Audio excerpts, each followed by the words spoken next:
Welcome back to Nasdaq Trade Talks. I'm your host, Jill Malandrino, global markets reporter at Nasdaq. We're coming to you live from Crypto Evolved in New York City. Joining me for this segment, we have David Mercer. He's the CEO of LMAX Exchange Group. And we're here to ask, are you down with OTC? David, it's great to see you again. Amazing how fast a year goes by. Good to see you, Jill. Great to see you, too. And last year, we were talking about liquidity, security of funds, lack of credit, intermediation. Are some of those key challenges, do they still exist, and where has some of the improvement been? So I think we're getting there in all three. I certainly think LMAX Digital has helped with that. You know, we're the primary institutional cryptocurrency exchange today. I sort of look at it slightly differently at the moment. It's kind of the ABC of the challenges in the crypto market.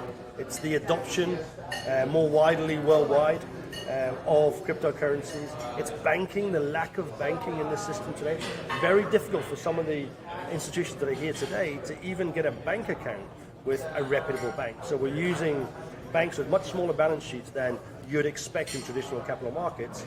And I've forgotten my C for a minute. Our credit is really the third one, and that's the big blocker for the institutional market to enter this space. So in traditional capital markets, asset managers, fund managers, pension funds come through their banks and they provide the credit.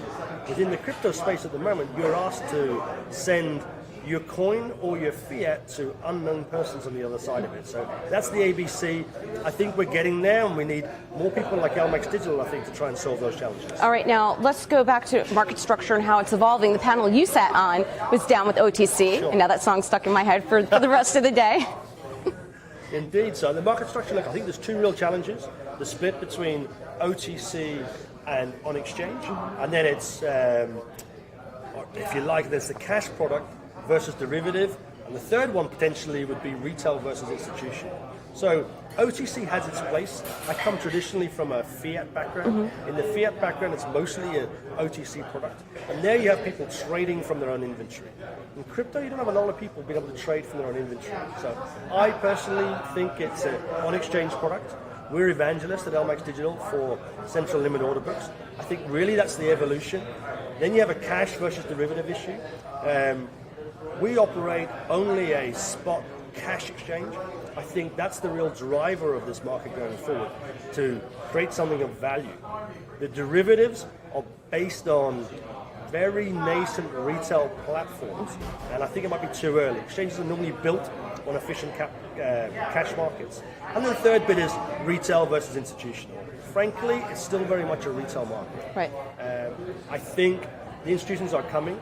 There's that C we mentioned earlier, the credit is required for that to come. And then you will see really this industry multiply maybe 100-fold. Because at the moment, it's retail driven by moms and pops and Mr. and Mrs. Watanabe in Japan trading it. We need the pension funds and the asset managers to come.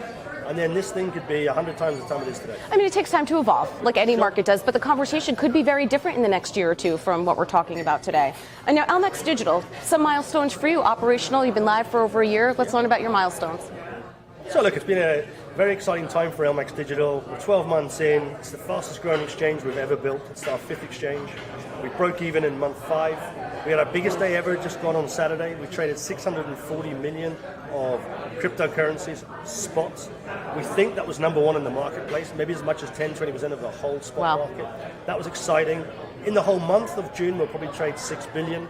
We've traded 6 million trades to date. We've got 195 institutions onboarded. We're very excited about this opportunity and the growth of blockchain technology overall. That's what we are big believers in. And if you believe in blockchain technology, then you must have an asset of some sort to transfer value. All right, David, as always, great to see you. Thanks, Jill. And thanks for joining us on Trade Talks. I'm Jill Malandrino, global markets reporter at Nasdaq.